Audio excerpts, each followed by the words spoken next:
Alright, and we've won. A little preemptive there. Let's deploy the Air Force.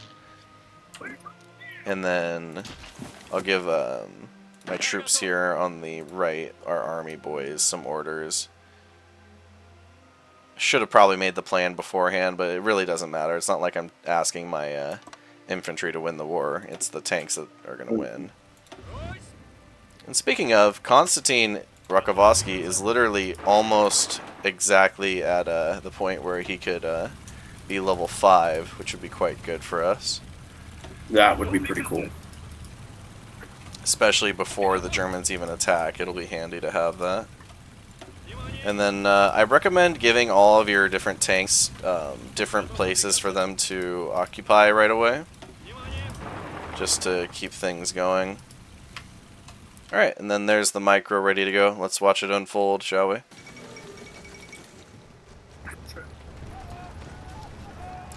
Now, we haven't made a tank in quite some time, and we aren't making tanks. So we have 372 in stockpile, so it'll be fine, I'm pretty sure. Like, I think the Finns will fold long before that.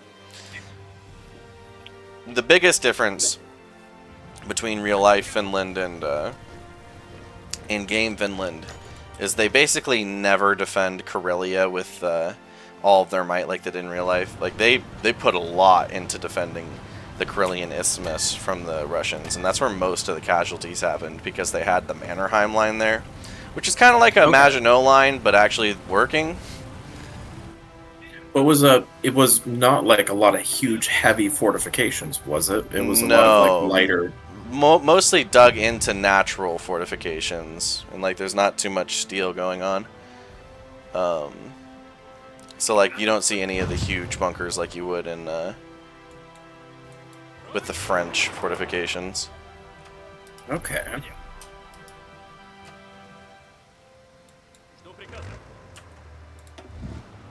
Alright, looks like we're advancing pretty much just fine.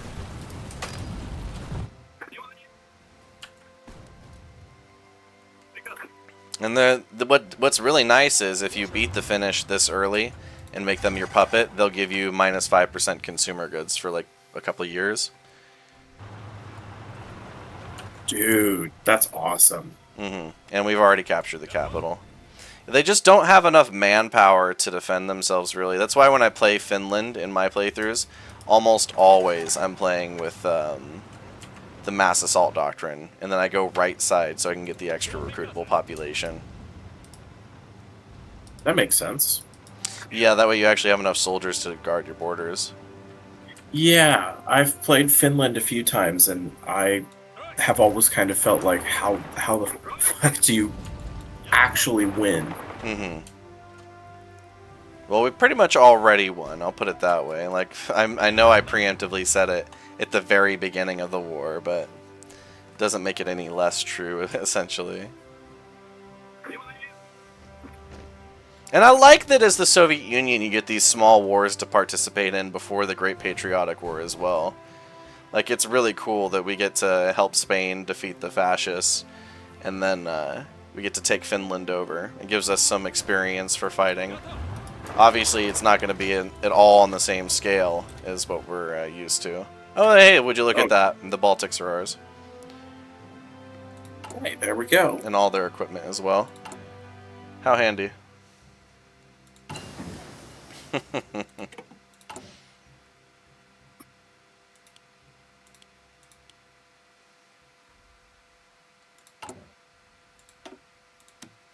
Now, rubber is something that, if the Japanese do well enough, can be taken away from you, so it's not exactly a bad idea to invest in synthetic rubber. So when my next research is up, I think I'm going to go ahead and put some chungus into it. And no, Finland, we're not going to take your concessions. We need all of Finland, okay?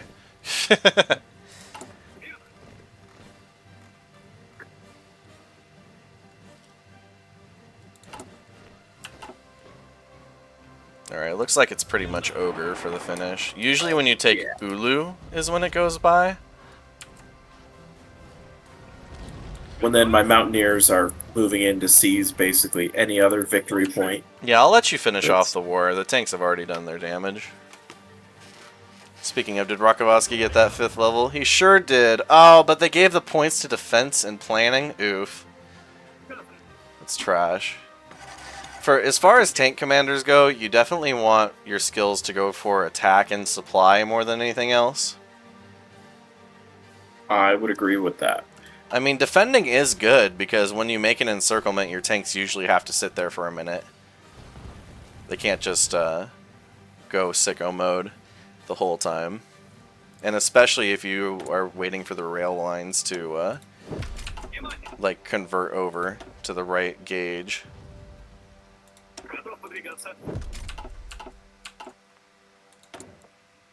Alright, looks like we can hire that land designer finally. The reason you want the land designer more than anything is just so you can get flamethrower tanks. Alright, let's go ahead and we're going to do a couple things. We're going to steal the Finnish Navy. Real simple. We're going to... I mean, do you want to take Karelia? I don't think we should, honestly. Let's not. Yeah. And then let's just puppet the whole of Finland. Hooray!